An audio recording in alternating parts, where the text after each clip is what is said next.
I don't know how much time we have, but all you have to do is listen to the news. The fact that they tried to a former president so brazenly tells you how desperate they are and how imminent a disaster is. Now you're the bank. Now you're the head of security. America is rising again. America is waking up finally. He literally dodged the bullet, like in the very sense of the word. You can't not be paying attention. They are trying to do whatever they can in order to maintain their grip on this power, because the system that we have in the world today is not safe, in my opinion. The legacy financial system, the fiat system, is falling apart. It's finished. It's game over. One day you're going to wake up to the same bad news that I did and realize that everything that you owned, everything that you worked your entire life for is completely gone. The world has become more hostile, more unpredictable and more dangerous. The Matrix has you. It's time to wake up, Neo. We're being controlled, misled and programmed from so many angles right now. I've brought back on Tony Yazbeck, who has escaped the Matrix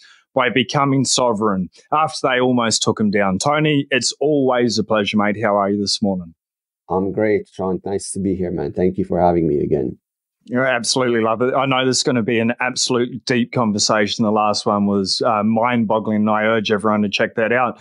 Today, I want to dive into becoming unconfiscatable, escaping the Matrix and exiting the rat race.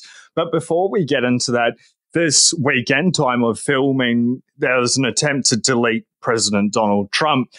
If the guy was acting alone or part of the powers that be, I don't know. But what are your takes on the deletion event that almost succeeded? It was absolutely horrific and disgusting and appalling that we had to witness something like this. Coming from Lebanon, you see a lot of things, and so what I saw in the last 72 hours.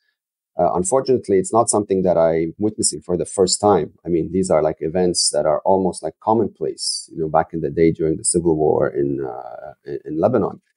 From the outside, obviously I don't have all the facts, but just, from my own life experience, I can say with, pretty strong conviction that this was not an accident. This was something that was deliberate. I think it was something that was coordinated. The appalling response time of what's supposed to be a AAA elite secret service team was a clown show at its finest.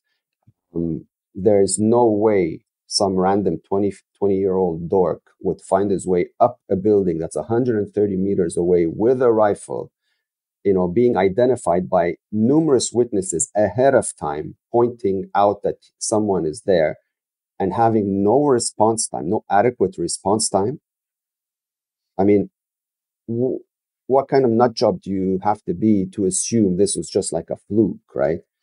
And then the Secret Service team itself. I mean, did you see who was around President Trump? Yeah, when you put a 5'2" donut, supposedly to protect a 6'3" man, like, what are you doing? Right? Yeah. Not only an unqualified person, but she can't even manage her gun properly. Did you see that? She was having a hard time finding the holster. Oops, yeah. Where is it? What do I do here? And then there were recorded screams. What are we doing here? What are we doing here? Is that the type of response? Yeah, where are we going? What's going on? Is that your protection team? Is that the type of response you expect from the Secret Service? Come on, man. If you don't believe in divine intervention, I think these last 72 hours would seriously change your perspective on things. He literally dodged the bullet, like in the very sense of the word. I don't know what made him turn his head, but thank God he did. Whether it was the wind blowing or something catching his attention, I don't know what it is, but whatever it is, thank God it happened, because otherwise we'd be having a very, very different conversation. And I mean, I'm not into politics, I don't like any politicians. I don't trust them. I think they're all corrupt liars. But with regards to President Trump, I mean, I respect, I respect loyalty, and I respect how people handle themselves in situations like this. I mean, the way he handled himself after somebody attempted his life was nothing more than an incredible, portrayal of showmanship and bravery and defiance. I pray to God that, he stays alive, and I want to see a lot more support for him from everyone. You don't have to be Secret Service level trained to provide help. Anyone with any skill sets that can contribute, to the protection of, this individual who is clearly, for whatever reason, seems to have come around um, to make America great again. The mere fact that we had an incident like this just shows you how extreme the core rot in America has become, sadly. And maybe he's the hope. Maybe he's the only chance, to turning that tide around. And listen, I'm not an American, but I can tell you, in the past 72 hours, I feel an incredible sense of American patriotism to what unfolded. Yeah. I've bought 2 newspapers this year. I've bought 2 newspapers in the last 20 years. Number one was the photo of Julian Assange coming back home to Australia as he hopped off the aeroplane. And the second one was on Monday, the Australian with President Donald Trump. And the amount of pride just seeing that photo that it evokes is incredible. The guy, literally escaped a Matrix attack. When we are talking about the Matrix, Tony, these, like Mel Gibson came out, and I'll redact a word that he said at the end, but the satanic elite, and then he threw in a word that's probably not safe for YouTube, unfortunately. This was an attack by them, according to Mel Gibson. Who are they? Who's the Matrix? And sort of like, what's the agenda? It doesn't really need to be specific people, but it does seem like there are a group of people that are pulling all these strings to push humanity, the world, global citizens down a very fine line that does not feel like it's going to be good for anyone. Yeah, absolutely, man. I don't even know what the word to describe these people are other than pure evil. These are, if you want to sum it up, they're a bunch of sick psychopaths, that believe they have the right to play God, to dictate, how every one of us is supposed to live their lives. And they've been doing this for a very long time, unfortunately, in little bite-sized pieces, so that it goes unnoticed. But we've gotten to the point where the insanity is so flagrant, so brazen, that you can't not be paying attention. You'd have to be mentally ill at this point to think everything is normal. It is not normal. And so it's time to turn the tides. These past 3-4 years, when it started with this whole scamdemic, like the level of insanity that took place. Thankfully, there's a whole bunch of people that didn't buy into it, but it wasn't enough, compared to the rest of the population that just blindly walked right into it. But fast forward now, a lot more of these people regret their decisions, but unfortunately they are paying the price of that bad decision in a very painful and in some cases fatal way, So all these events, none of them are by accident. These are all coordinated attacks. Those people that think they are in power have access to a lot of resources, unfortunately. And they are trying to do whatever they can in order to maintain their grip on this power. But they are losing because, they may have access to resources, but they don't have access to numbers. The population, we are way more than they are. And all it takes is for enough of us to stand up and say no for things to start crumbling. And that's what I think we're starting to see here. Nobody is buying the bullshit anymore. Mainstream media has completely been decimated. They were, especially in the last 72 hours, they were absolutely disgusting and appalling how they were reporting an attempted assassination as something so casual as he fell off the stage, or they took him out because they heard sounds, instead of reporting it exactly as it happened. Yeah. If it's not crystal clear who these people are, I don't know what it takes. But, America is rising again. America is waking up finally. There's enough people now that are, going to the streets. Enough is enough. And hopefully this turns the tides. Like I'm really, really hopeful. I always said this chaos, this Mad Max scenario is coming to the West, and the tensions are building up so much that it's hanging on a trigger. Yeah, That trigger, that trigger, in my opinion, happened 72 hours ago. That's it. History has been cemented now that dominoes have fallen, and now this has cascaded the ripple effect that there is no turning back from. How that ends is anybody's guess, but I can tell you from an outsider, I am way more hopeful and bullish on the state of things in America now than I ever was, in the last 2-3 years. Yeah, I think it was a really large or a very profound wake up call. Those shots were heard around the world.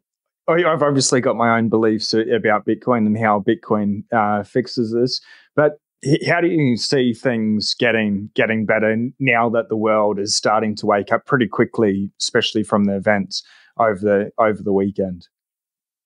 Well, people are starting to question things a lot more now, right? And when you dive deep down the rabbit hole, once that journey begins, you very quickly realize that all of these problems are linked to one common denominator, which is the money, broken money. Okay, this money, the fiat system that was created, was not created for the benefit of anyone else other than the crooks that put it together. The fiat system, was designed for three things: to steal, censor, and control, nothing else. And we've been suckered into believing that that's just the way the world works, since the day you were born. And so, you don't question it anymore. So for people to, to wean off of this ideology is almost like, like a drug addict trying to get off the fix, right? You have to do it, but it's extremely difficult because it's too painful. There's too much change involved. There's too much effort. Okay. But at some point you have to get to a certain point of pain where it pushes you over the edge, So this is what we're seeing. I mean, the level of mental illness that's going on in the world that has caused extreme division and hate all over the place. I mean, that has got to stop. I mean, even the most resistant human being now is being affected, because ultimately everyone will be affected. There's no escaping this. You're a human being, and at some point your turn will come. How do you fix this? Well, there's two ways to do it. You either go to war, with whoever you think is behind this problem, and you dive into this whole world of people killing each other, or for the first time in history, now that you have the option to do it, you defund them by opting out, with a currency that was created specifically for this purpose, Bitcoin. But of course, it's brand new. It's 15 years old. Most of the world still has no idea what it's about. They still think it's a scam. They still think it's like some casino money. So there's a lot of, misinformation and education lacking in the space. But it doesn't take much for you to quickly realize that even though it's 15 years young, it's gone through, an extensive test of time. Governments tried to ban it. It's been attacked many times. All of these things have happened to Bitcoin, and it's still here, stronger than ever. And now the big boys that once upon a time criticized it, shamed it, called it for criminals, all that rubbish. Now they've done the work. They've done a 180. They're embracing it. However, they are late to the game. And so they are rushing to get as much of it as possible, because it's an asset with a finite supply that once it falls into the right hands in self-custody, it will never be let go, especially not for that worthless fiat paper that was created to steal from every single human being on a daily basis. Okay. So this is the change that we're seeing. But when you live in a Bitcoin community, in like a circular economy of people that understand this, you think the whole world gets it. Yeah. That's very far from the truth. We are dinosaur early in Bitcoin adoption. All you have to do is step outside and mention the word Bitcoin, and prepare yourself for a cocktail of reactions. From the most absurd to the most like lunatic type of answers.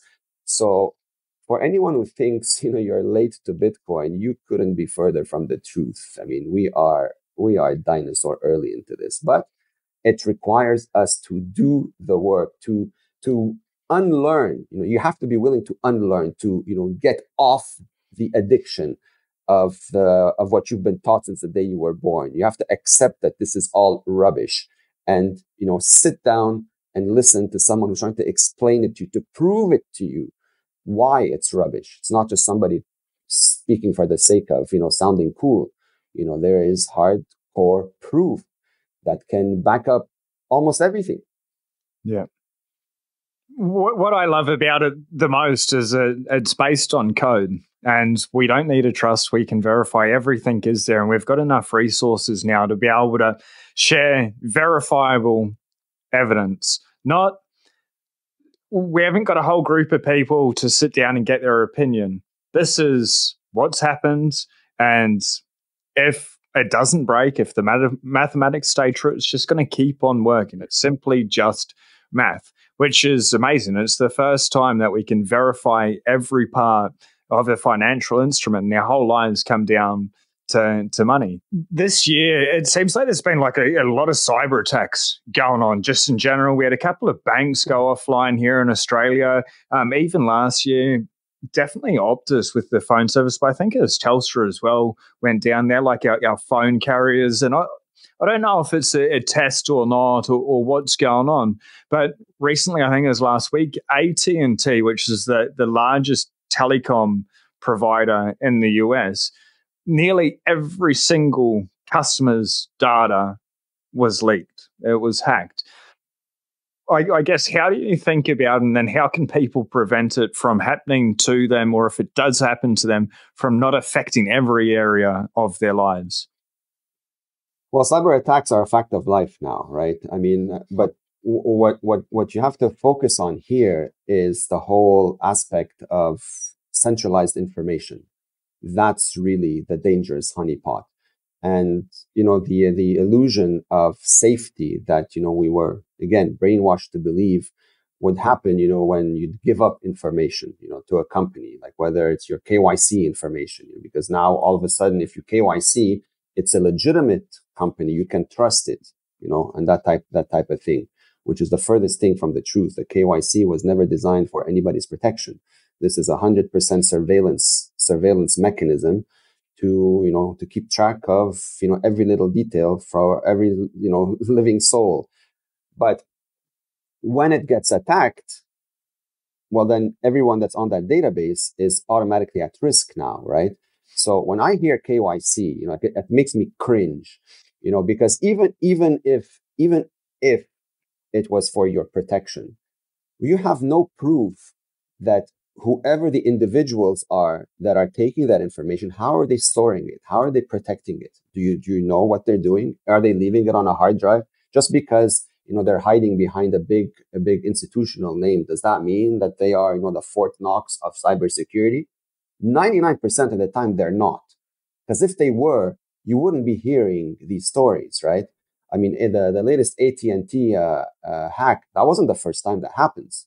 So, the first time you get hit, you think you'd learn, you think you'd improve your setup and constantly tweak it to ensure it never happens again. But, these things cost money. Is it a priority? Probably not. So they don't do it until the next boom takes place. And then who pays the price? It's the consumer, right? Now, this is AT&T, it's phone records. Big deal. When you're talking about something like Bitcoin now, the world's hardest asset, the most valuable currency humanity has ever seen, most folks are buying it from, institutions that require KYC, because these are the bullshit rules set by the corrupt system that we have now for your protection. Okay.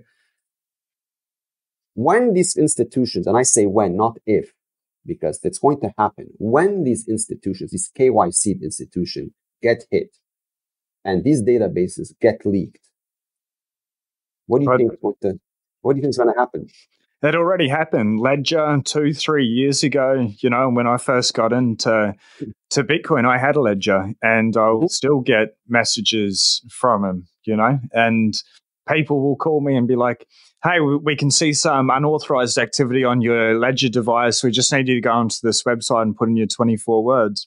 I say, do you enjoy your life as a scammer? I know what you're doing. I haven't used Ledger for many years, but that's insane. That's insanity. It's already happened. It's already here. It's already happening, and it's going to get worse. I'll tell you a story that just happened to me, like not even 10 days ago. I received there was a recent a hack of a bank. I can't remember its name. I think in Vito, something like this. That was like a processing payment for several other banks, right? Regulated institutions that are supposed to be safe. They got hacked, and so obviously there's everybody's name on all sorts of lists now. I got a phone call one day by supposedly the police cybercrime electronic crime department, telling me that my information was on a list that was victims of a breach, of a hack, and they wanted to make sure that nothing happened, that nobody tried to scam me and everything. I'm like, okay, so no, I'm fine, nothing happened, end of story. 4 days later, I get another call from a different number, also stating their police cybercrime. Except this person on the other end of the line was somewhat laughing on the phone. He's like, yeah, they were hacked, your name was on the list, but don't worry, we caught them. I'm like, okay, so what are you calling me for? We just want to validate a few things. Can you give us your passport ID number? Well, I'm like, this is supposedly the police, right? So obviously I hung up. And what I think happened is that these guys now are spoofing police numbers to call individuals pretending they are, law enforcement, and tricking them into giving the information that they need to fill in the missing pieces of the puzzle to actually go and attack you and hack you and do whatever it is that they have in mind for you, right?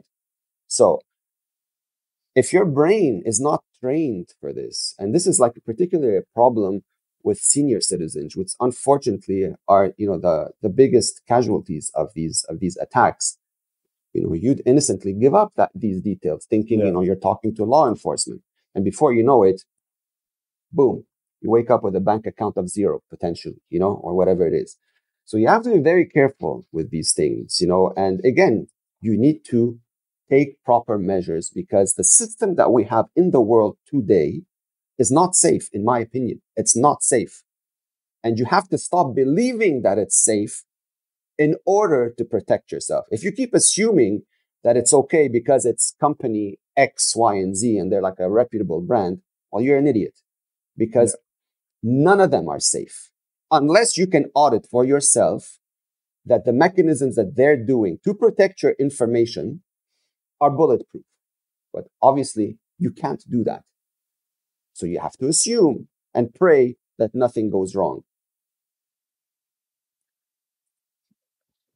It's heavy. I guess it's a lot to take on, but there are options. You provide a lot of these options for people to be able to become free, break free, and not be subject to that as much. Not to be also teach them the skills to be aware of it, because you are focusing so minutely down here. You are a cybersecurity expert. Once upon a time, you used to work for Apple under Steve Jobs. So it is something that you have like lived and breathed, and you are looking at these threats. So how can people, they hear it. It should wake them up. They should be alarmed, but they need to have an option. Otherwise, they're just going to be living in fear. So what other type of things, what process steps can they take? What do you guys do? Well, look, traditionally, cybersecurity was a niche market, for enterprise and protecting intellectual property. And none of that would have changed unless, if Bitcoin hadn't been created. Now we have the world's most valuable asset that, more people are paying attention to. And it's, something that 8 billion people are going to need and going to flock to at some point. Is 100% certainty in my head. Okay, because it is the only money that no human being on earth can manipulate anymore. So it's the only one you can trust, right? But in order to hold on to it to maintain, that value. You have to do it yourself. That's why the whole concept of self-custody is so valuable. But it's because it's new, you have to learn it. And so cybersecurity is not a set it and forget it solution. It's a process. It's an ongoing process forever. Now you're the bank. Now you're the head of security. So you shouldn't approach this as, oh my gosh, I'm going to screw it up. Oh my gosh, I don't feel like doing this. Oh my gosh, oh my gosh, like that needs to stop. Like you need to grow up and understand that if you don't do this, you are introducing unnecessary risk into your life that at some point is going to blow up in your face. Because unless you control your money from this point forward, someone's going to come along and steal it from you. Because now we have the world's most valuable asset. The world still doesn't see this now because we're not living in the future. But, again, and I've said this before, if I were to catapult you 30 years into the future and you saw what a world built on an asset with finite supply it looks like, you would do anything to come back into the present and accumulate as much as humanly possible and hold on to it for dear life. That's the mentality that must be adopted in order to do this properly. Okay, and it's because it's technology. A lot of people fear it. A lot of people seem to think that they don't have the ability or the confidence to do it. That's not true. All you need is a very good teacher. We are exceptionally good teachers. Okay, we translate the most complex terms into something like a 10-year-old will understand. We have never had a consult that was not ended on a stupendously happy note. Not a single one. And I've dealt with hundreds of folks. So you have to be willing to do the work. It requires some discipline, and it's an ongoing process. It's a change of life. You unlearn the old habits, the bad habits, and you learn the good ones, and then you maintain it. And the more you practice it, the easier it becomes. Like for me, I don't even think about these things. It's so native to my everyday life now. It's like as instinctive as breathing. And really, that's the goal that, we want to bring more people to. Like, we want to pass on this education so that everybody can do this. And it's not limited to a niche population. Yeah. Everyone deserves the knowledge to do this themselves. And this is really what we're about. On that note, I'll link the video that we did last time. Just if people want to find out a little bit more, they should really listen to that as one of the most insane, one of the most powerful, one of the deepest stories. It still sticks with me, Tony. I probably think about it every day, that conversation we had. You have lived through it, but then, like you said, it's weaponized you as a force for good. To be able to teach people and do that. Bitcoin Way, the first 30 minutes is free. Full disclosure, the Bitcoin Way is the main sponsor of this channel, and there's good reason. It's the most important thing. When you secure the money, you become free, you become empowered, you become unconfiscatable. As Tony said last time, you have FU money. You become limitless in so many ways, and Tony and the team will help you get there very quickly. So that's the money side of things. But say the cybersecurity side of things, with the service Casper that you provide, because we live in a digital age, we're interacting digitally. Most people spend most of the day on their phone or on their computer. We've got the Internet of Things. I've got 4 screens in front of me, 2 computers, an iPad, 2 phones. There's a robot vacuum up there. All of these are things that are connected to it can't see, it's got no camera, it's got a LiDAR thing, so it's not scanning the room as much. I'm aware of that with it when I was looking at it. But everything is digital now. So what's sort of like the Casper side of things, like locking down and pulling everything back in and putting that like Ferris cage almost around people with that ecosystem? Yeah, of course. I mean, before getting to Casper, like I just want to emphasize, that our services, like we've categorized them into three parts, into three priorities, and we're not here to sell a service per se. We're here to sell education on how to live a sovereign lifestyle. Okay, but that involves certain steps because you can't do everything at once. So our priority one is really to protect the money, the Bitcoin in self custody done right. That's priority one. And then once that's taken care of, then we move on to priority two, which is, protecting the devices that you use to manage that money.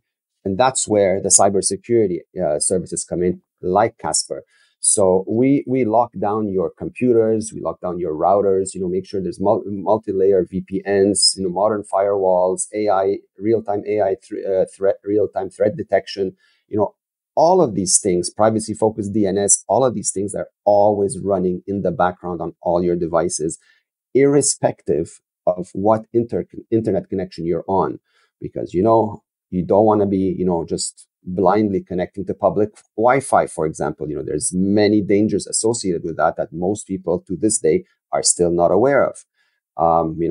Anyone can set up a rogue device, and all it takes is for you to connect to it, and it's siphoning all sorts of data off of your machine. When your devices are locked down with a service like Casper, you don't have to worry about this anymore because you can connect to anything. There's a shield. Think of it as like a shield that's always covering your online activity on that computer or your phone, regardless of where you are. Okay. So all of these things, they significantly improve your safety, your privacy, all of these things. And it's a process, like it's not like it's a set it and forget. We're always fine tuning these services. And then priority three is protecting the individual.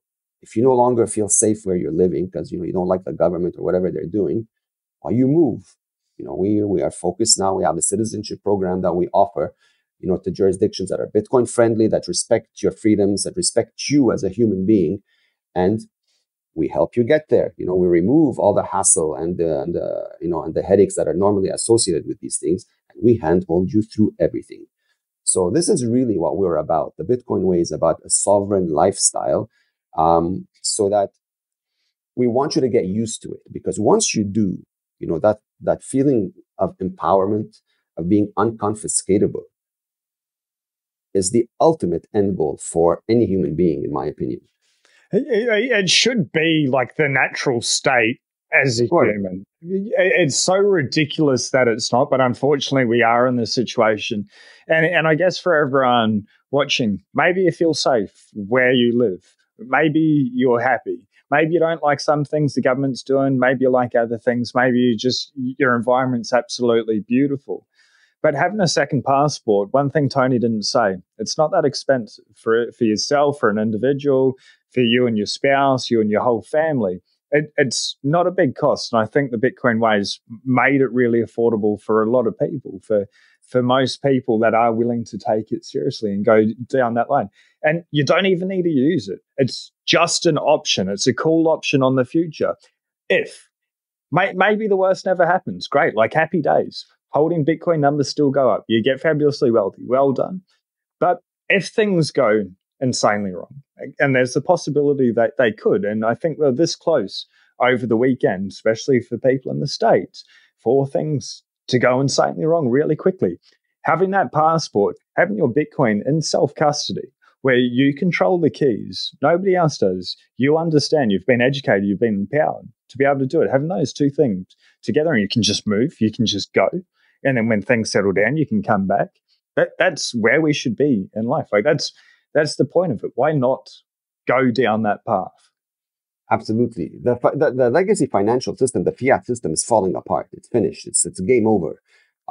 It's a ticking time bomb. If you're still, all your savings are in fiat world exclusively, in my opinion, you're committing financial suicide, because one day you're going to wake up to the same bad news that I did and realize that everything that you owned, everything that you worked your entire life for, is completely gone. All right. And it's not a movie, it's not isolated to certain countries around the globe. This is coming to every bloody city, on the planet, because the mechanics of the fiat currency are 100% identical. There is no escaping this. So when the BlackRocks of the world tell you, yeah, Bitcoin is a legitimate asset, it's insurance against, government inefficiencies and all that stuff, they're spinning a polite, narrative on what they're trying to tell you. So if they're, opting out of the system, you should be petrified and, doing anything humanly possible to follow along as quickly as possible, because no one's coming to save you. No one gives a damn about you. If you do nothing and your entire life falls apart, that's on you. Nobody will care. Believe me, I've been there. It's not a state of mind you want to experience. So if you want to avoid this, you have to take the measures now. I don't know how much time we have, but all you have to do is listen to the news. The fact that they tried to assassinate a former president so brazenly tells you how desperate they are and how imminent a disaster is for things to get that extreme. Bad news is, hanging on a thread, right? And like I said, that trigger was set off 72 hours. So TikTok, you wanna believe what someone like myself, and then there's many others that are sharing this message. It's just myself. You either you want to believe it, you take the actions to protect yourself, or you can hope that we're wrong. Yeah. Okay. I don't think we're wrong. I think it's a dangerous assumption to assume that I'm wrong. Yeah. Considering I've lived through this hell and I can see the telltale signs as clear as day. So, but everybody's free to make their own decisions. Yeah. And if you're wrong, if I'm wrong, if every other Bitcoiner that's calling for it is wrong, Bitcoin's still literally the hardest money that's ever been engineered. It's still going to go up and to the right, simply for the one reason: they need to continue to keep debasing or printing more money. So it's sort of like a two-prong. Things go bad, you've got an escape hatch, you've got the life raft. And like Tony and I can talk about these things and they sound so deep and hectic and chaotic. But on a Bitcoin standard, becoming sovereign, it actually doesn't matter. Like it's all good, it's all gravy. But like Tony's saying yet again, it's a process. It is new. You need to learn it. One step in front of the other. Read the books. There's agendas from the World Economic Forum where they want you to own nothing and be happy. They want you to eat bugs. I believe they're either engineering or they're already selling milk made from maggots because it's high in protein. Humans are not designed to live off maggot milk, but that's their agenda. That's where they want people going. Fear-mongering, I don't know. They are saying it, so maybe just take the time to be able to study it now. The worst doesn't happen. Bitcoin still goes up over time. Yes, it's volatile. Forget about that. Long term, it's about securing your freedom. Switching gears, you had a brilliant article in Forbes, Tony. How cool is that, man? How'd that come about? Wow. That was unexpected. Wow. Man. I mean, it's that took me a bit by surprise, but I'm really honored and flattered and humbled, that it was posted on Forbes. And I hope enough people read it and resonate. I'll link it. To realize, that again, the horrific experience that I lived through, the complete annihilation of everybody's life savings in Lebanon. This is not specific to that region. This is, it can come to the US. It will likely come to the US and every other city in the world. It's just like if it hasn't reached you yet, it's because, you're higher up on the sinking Titanic. But, at some point you're going to go underwater. And, there are options. There are mechanisms you can take to protect yourself. And, it's highly recommended that everybody start paying attention to this, like very, very seriously. Yeah, I think everyone watching this far into the video, this article of Tony in Forbes, read it, but use it as a tool to be able to pass on in the last 24 hours or in the last 12 hours, actually. And I won't name him, but another Bitcoin YouTuber, really, really good friend of mine, their Twitter account got hacked and they came out. I messaged, I asked you to repost and put that out there as well and just warn people, because the person that had hacked their account said, hey, buy my token as their name. They made it look pretty professional. They turned off the comment section. Now, I was watching a live stream. There's two amazing Bitcoiners in this live stream last night before this hack took place. And they're on an altcoin channel, and they're like backing up the Bitcoin side of things. And then I was in the chat trolling a little bit and saying, like, why are you even talking about altcoins? Like, this is so disingenuous. People are really struggling. Like, unless somebody's got their money right, they should not be gambling. They just shouldn't be doing it. Altcoins aren't about getting rich quick. Sure, some people get lucky. I understand that. But I think you also have similar thoughts in regards to altcoins. With the person being hacked, you're like, it's Bitcoin only, not altcoins. Everything else is a scam. What are your thoughts around altcoins in general? Don't touch them. Don't touch them. Don't touch them. Anything linked to the fiat world is complete rubbish. You are taking an unnecessary risk to make profits in worthless toilet paper that you can potentially also be taxed on. So it's a lose-lose scenario, no matter how you approach this. Opt out. Bitcoin is the only asset in the history of mankind that we have available to us right now that cannot be debased. When you go onto a Bitcoin standard, you are essentially living in the future. You are holding money that nobody can steal away from you. Okay, that's a big deal that you have to understand. The money that you have in the bank now that you're working 9 to 5 for, it's not yours. Okay, it's not yours. You cannot make decisions on it. You think you can do whatever you want with it because nobody's bothering you with it. But at a flip of a switch, that can change, and we saw this in the last 3 years, right? I saw this, firsthand. I literally woke up one day from being fully retired to being homeless. Okay, so altcoins, anything linked to fiat is bad news. Okay, it's not a light switch, though. It's a process. I understand that you can't just go off of fiat 100% because we still live in this world. But you have to start taking measures to come off of it. And when you live on a Bitcoin standard, you understand that your life becomes a lot more comfortable because now things are not becoming more expensive.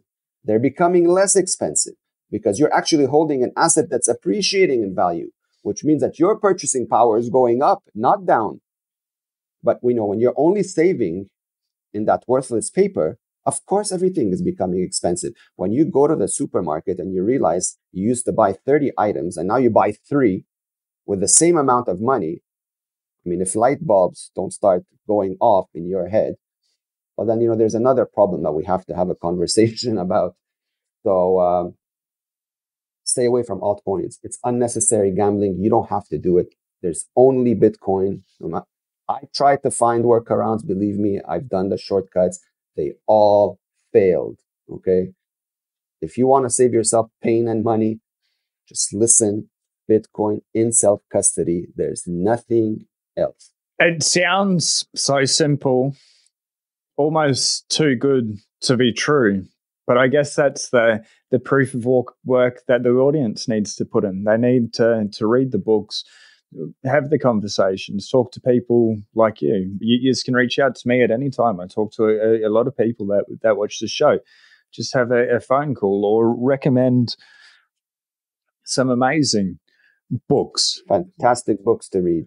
Absolutely. But just take the time to get there, because everything gets better, and then you can talk about all the chaos in the world and you can laugh at it. When Tony was talking before and I was laughing, my bank cuts me off all the time. They'll stop payments, they'll delay payments, they'll shut down my account, they'll bar me from my account.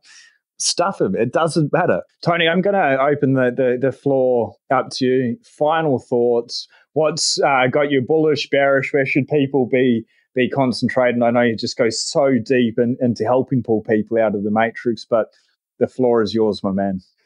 Well, look, in my case, it's very hard. I always have to balance my message, because I'm not here to fearmonger anyone. Really, I'm really not. But I'm trying to tell my story in a way that will resonate with as many folks as possible. to illustrate, the real threats that are upon us. I mean, if it happened to me, a cybersecurity expert, so to speak, right? I mean, it'll happen to everyone. It didn't happen to me because I'm an idiot. It happened to me because I was also misled from day one into thinking that, you work your whole life, you put your money in the bank, and if you make enough of it, you can live a good one. Until you realize that this is all a complete fabrication. And there's one day you wake up and the money's gone. No reason, no explanation, no nothing. And you're thrown into the streets like a piece of garbage, and you have to deal with it, in whichever way you can. So, the toll that this does on your mental health, most people don't come out of it, unfortunately. And when you go through something like this, it really reshapes you as a human being. And my mission here is to never allow something like this to happen to me or anyone ever again. There is no turning back. Thankfully, we have this option to let us do this. Otherwise, we'd be having a very dire conversation. You have to do the work. You have to do the work. There's absolutely no way around it. Don't get suckered in to marketing attempts by those trying to use Bitcoin as a brand. There's no such thing as convenience. There's no such thing as a shortcut. All of that stuff is fiat marketing rubbish. There's only one way to preserve your generational wealth, and that's by you doing the work. It's not hard. You need a good teacher. If you need help, come to us. We are exceptionally good at this, and we will prove it to you. Even as quickly as the first free 30-minute conversation. If you don't feel comfortable, there's no commitment. But we haven't had anyone turn back